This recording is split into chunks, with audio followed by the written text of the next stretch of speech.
There's a moment in the life of every superpower when control begins to slip, not visibly, not dramatically, but structurally. Nothing collapses yet. The flag still flies. The currency still works. The military still looks overwhelming. But beneath the surface, the mechanisms that once made power effortless start to grind. History shows this moment arrives the same way every time. Not through invasion, not through revolution, but through accumulation.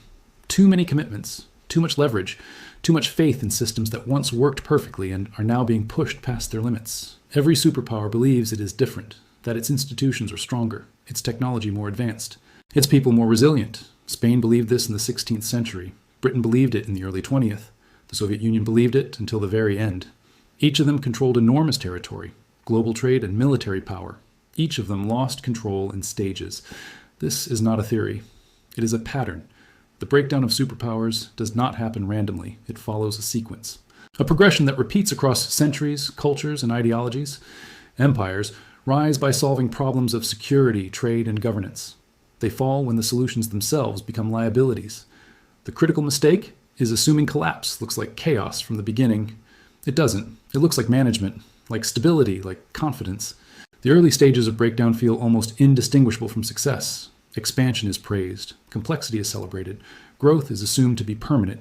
But systems built on expansion eventually encounter limits. Resources stretch. Institutions slow. Incentives distort. And when those pressures accumulate long enough, control begins to erode. This is the story of that erosion. Not how nations collapse overnight, but how they lose the ability to steer. How decisions stop producing intended outcomes. How power remains visible while effectiveness quietly disappears. There are 7 stages in this breakdown. Not 7 events, but 7 conditions that emerge in sequence. Once a superpower enters the later stages, reversal becomes extraordinarily difficult, not because leaders lack intelligence, but because the system itself resists change. The United States is not at the end of this process, but it is no longer at the beginning either. By every historical comparison that matters, it is deep into the sequence. To understand what comes next, you have to understand how control is lost in the first place. The first stage of breakdown always begins with expansion that no longer pays for itself. At the start, expansion feels like strength, more territory, more influence, more trade routes, more obligations. Power grows outward and the returns appear to justify the cost. This is how every superpower is born. But eventually, expansion crosses a threshold. The gains flatten while the responsibilities compound. Military commitments multiply. Alliances demand constant attention. Trade routes require protection. Administrative systems grow heavier, slower, and more expensive to maintain. This stage is rarely recognized as a problem because it looks like dominance. Bases around the world. Treaties signed across continents. Influence in every major institution. Leaders point to reach as proof of control. In reality, reach is becoming strained. Spain reached this point when its empire stretched across Europe, the Americas, and Asia. Britain reached it when it committed to policing global trade and defending colonies on 6 continents. The Soviet Union reached it when it tried to match American power everywhere simultaneously. Each believed their reach was necessary. Each underestimated the cost of maintaining it. What changes in this stage is not capability, but efficiency. Resources that once generated growth are now consumed simply to hold position. Military spending rises without delivering decisive advantage. Bureaucracies expand without improving outcomes. Decisions take longer and produce weaker results. The system still functions, but it requires constant input to prevent slippage. Control is no longer automatic. It has to be enforced, monitored, adjusted. That is the first quiet warning sign. At this point, leaders rarely pull back. Retrenchment looks like weakness. Allies would question commitment. Rivals would test boundaries. So the response is almost always the same. Spend more, extend further, promise more. This locks the system into momentum it cannot easily reverse. Expansion becomes maintenance. Maintenance becomes survival. And survival begins to consume the very resources that once made expansion possible. Stage 1 ends when a superpower no longer expands to gain power, but expands to avoid losing it. That is the moment control starts to feel fragile, even if it still looks absolute from the outside. The second stage begins when financial tools replace productive strength. As expansion becomes harder to sustain through real output, superpowers turn increasingly to leverage. Debt, credit, and monetary flexibility become substitutes for growth. At first, this feels like innovation. Borrowing smooths cycles. Credit accelerates development. Monetary expansion keeps systems liquid and prevents shocks from spreading. These tools work extremely well in the early years, which is why they become addictive. But over time, the relationship flips. Finance stops supporting the real economy and begins to dominate it. Growth depends less on producing goods and more on maintaining confidence. Markets become sensitive to signals rather than fundamentals. Stability relies on intervention rather than resilience. The stage is subtle because nothing breaks immediately. In fact, asset prices often rise. Paper wealth increases. Consumption continues. To the average citizen, the system still feels prosperous, but underneath, the structure is changing. Spain flooded Europe with silver. Britain financed empire through debt markets in London. The Soviet Union relied on oil exports and foreign borrowing to mask stagnation. In each case, financial inflows compensated for declining productivity until they didn't. As debt grows, obligations harden. Interest payments consume a larger share of resources. Future output is promised to sustain present stability. This narrows options. Leaders become constrained not by ideology, but by balance sheets. The system becomes fragile in a specific way. It can handle normal conditions, but it cannot tolerate disruption. Small shocks require large responses. Each intervention increases dependence on the next one. Control starts to shift from strategic planning to crisis management. Decisions are made to prevent immediate pain, even if they worsen long-term weakness. The timeline compresses. The future is sacrificed to stabilize the present. Stage 2 ends when financial maintenance becomes the primary function of the system. At that point, power still exists, but it is increasingly reactive. The ability to shape outcomes fades, replaced by the need to constantly prevent failure. The third stage begins when complexity overwhelms coordination. As systems grow larger, more layered, and more interconnected, control depends less on authority and more on process. Rules multiply, oversight expands, procedures replace judgment. The stage emerges quietly. Each new regulation, committee, safeguard, or institution is created to solve a specific problem. Individually, they make sense. Collectively, they form a structure so complex that no one fully understands how it works. Decision-making slows, accountability blurs, actions are taken to satisfy process rather than outcomes. When something fails, the response is not simplification, but another layer added on top. Complexity feeds itself. Superpowers reach this stage when scale exceeds manageability. Rome governed through increasingly elaborate bureaucracy. Britain relied on administrative empires spread across continents. The Soviet Union buried itself under centralized planning structures that could not respond to local realities. In this environment, control becomes indirect. Leaders issue directives, but implementation fragments. Feedback loops weaken. By the time information reaches the top, it is outdated, filtered, or distorted. Authority still exists, but effectiveness erodes. The system compensates by standardizing behavior.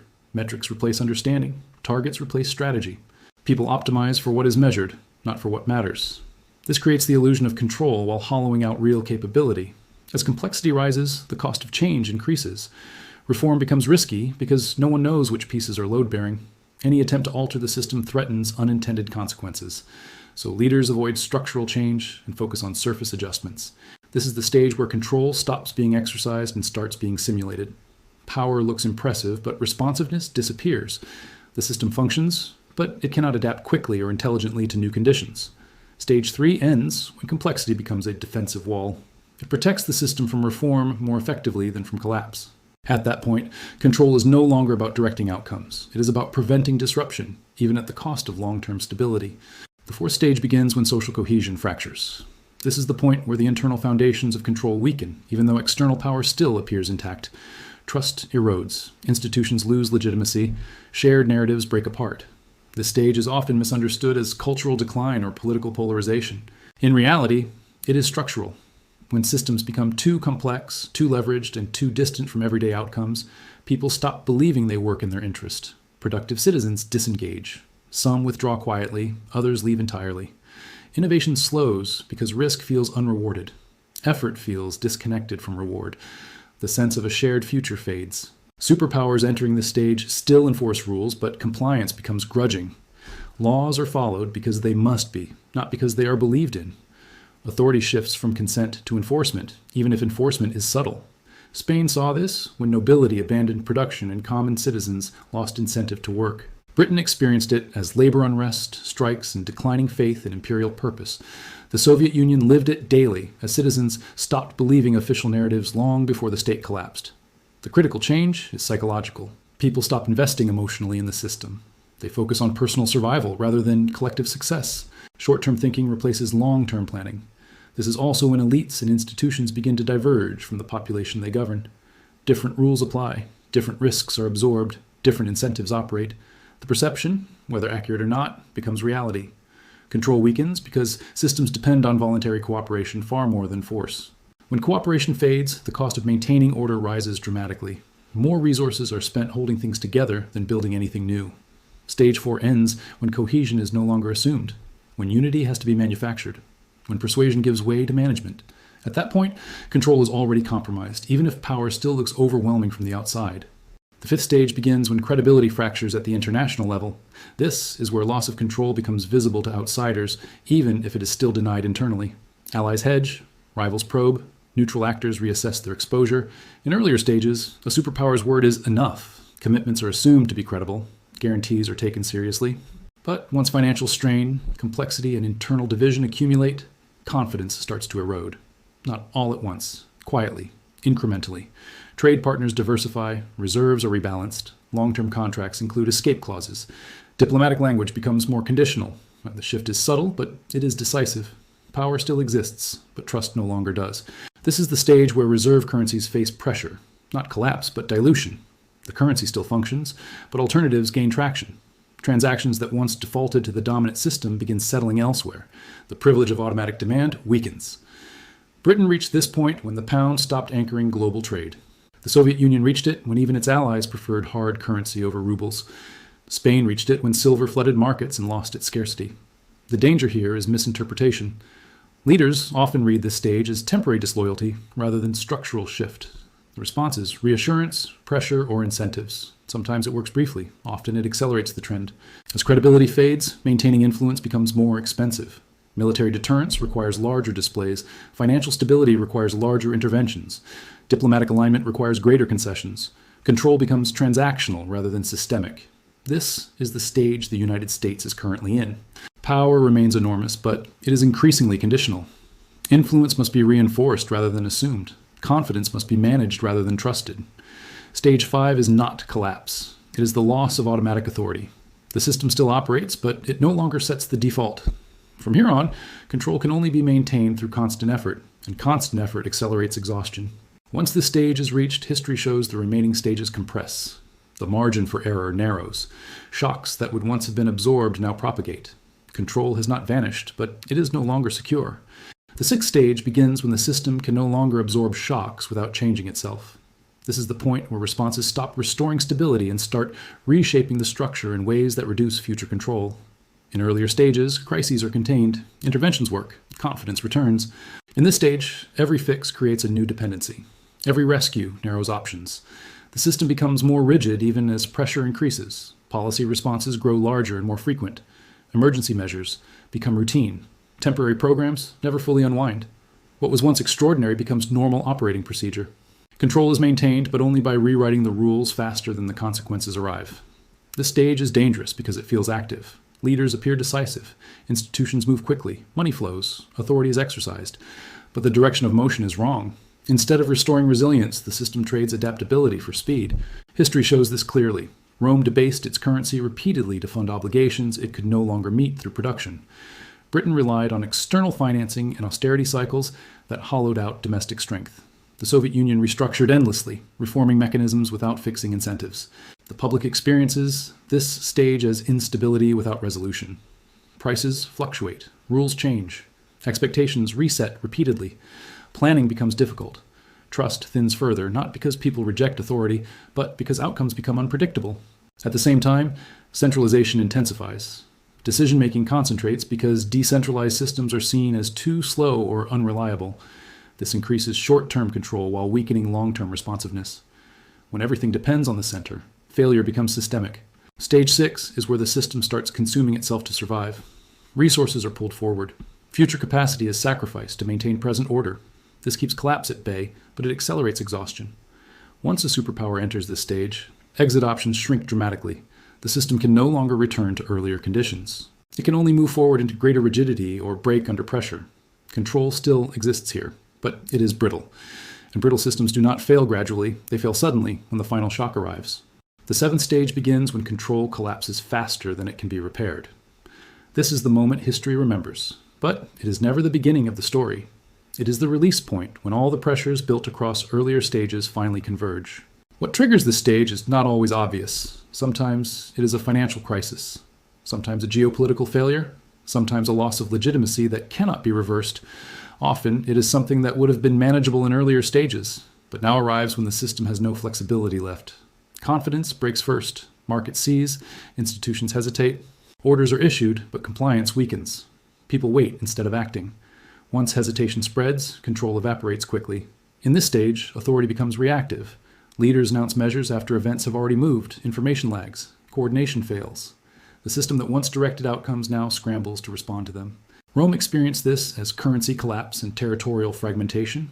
Britain experienced it as rapid decolonization and financial dependence. The Soviet Union experienced it as institutional paralysis, followed by sudden dissolution. What makes this stage so dangerous is speed. The transition from apparent stability to irreversible breakdown can occur in months, not decades. Structures that took generations to build lose relevance almost overnight. Attempts to reassert control often make things worse. Emergency powers undermine legitimacy. Capital controls accelerate flight. Crackdowns deepen resistance. The more force applied, the clearer it becomes that authority is no longer accepted as natural. This is where the illusion of permanence shatters. Citizens who assumed the system would always function are forced to adapt in real time. Alliances realign, rules are rewritten, survival replaces strategy. Not every superpower experiences this stage the same way, but all experience it when control has already been hollowed out. Collapse is not a single event. It is the moment when the system can no longer pretend to govern outcomes. After this point, the question is no longer whether control can be restored. It is how much of the system survives the transition. What follows collapse is not emptiness, it is reorganization. Power does not disappear, it redistributes. Control does not vanish, it fragments. The structures that once centralized decision-making break apart into smaller competing systems. This stage is often mistaken for recovery because activity resumes. New rules emerge, new authorities assert themselves, markets reopen, trade continues. But the world that returns is not the one that existed before.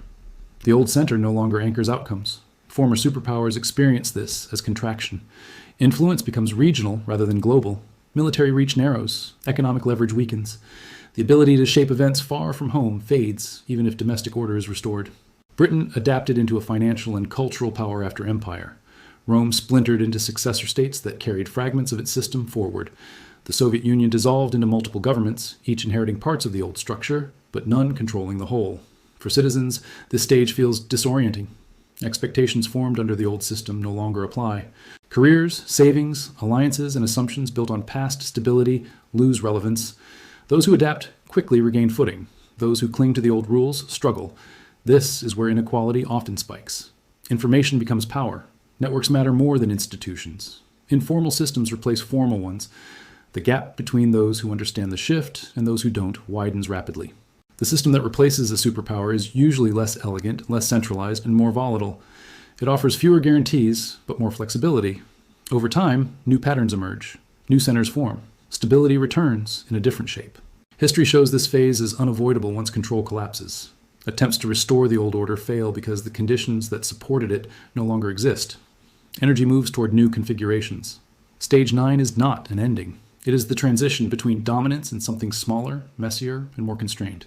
The age of effortless control is over. What comes next depends on how the transition is navigated. The final stage is not about collapse or recovery. It is about recognition. This is the point where history becomes clear in hindsight, even if it was invisible in real time. Patterns that once seemed abstract suddenly feel obvious.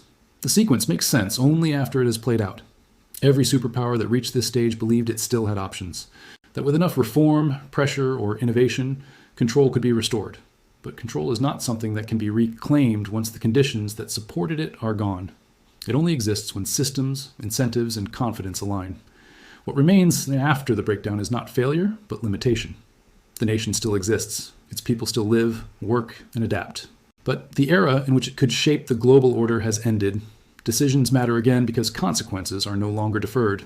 For the United States, this stage has not arrived. But the warning signs are not speculative. Stage 5 is defined by conditional credibility, rising costs of influence, and shrinking margins for error. These are not predictions. They are observations drawn directly from history. The mistake is waiting for certainty. Collapse does not announce itself in advance. It becomes obvious only once it is unavoidable. Those who wait for confirmation lose the ability to adjust. Understanding the 7-stage breakdown is not about fear. It is about clarity. About recognizing when systems shift from growth to maintenance, from control to reaction. About seeing when power becomes effortful instead of effortless. History does not punish nations for weakness, it punishes them for ignoring patterns. Spain, Britain, and the Soviet Union did not fall because they lacked intelligence or courage. They fell because the structures they relied on stopped working, and the momentum carried them forward anyway. The future is not fixed. Timing is uncertain. Outcomes can vary. But sequences are remarkably consistent. Once stage 5 is reached, the path narrows. Options become constrained. Shocks matter more. The purpose of understanding this pattern is not to predict collapse on a calendar. It is to recognize where control is already fading, and where adaptability matters more than authority. Empires do not fall when people finally lose hope. They fall when the systems that once made control automatic can no longer hold. And by the time that becomes visible to everyone, the decision-making window has already closed. That is how every superpower loses control.